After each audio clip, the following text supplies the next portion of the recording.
Takže čaute! Vítajte pri dnešnom vlogu.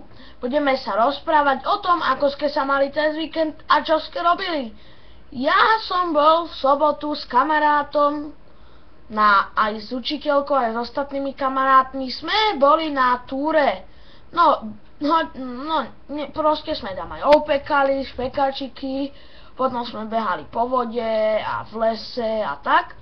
A potom sme išli, turistikovať proste. Takže asi tak nejak. Teraz si robím projekt, zajtra na dejepis, musím ho odozdať, lebo Šniclíková, pani učiteľka Šnírcová, takže, tak ona viete, ona je trošku šibnutá, takže ja za to nemôžem. Takže sa pochválke, čo ste robili. Ja som ešte dneska, sme mali s Romdomom zápas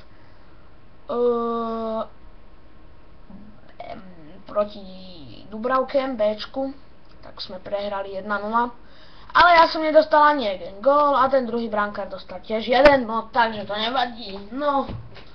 Takže, a čo ste vy? Píšte do komentov, dávajte lajky. Nie dislajky, to sa mi nepáči, ale lajky áno, kopu lajkov. Lúčim sa s vami, takže čaute!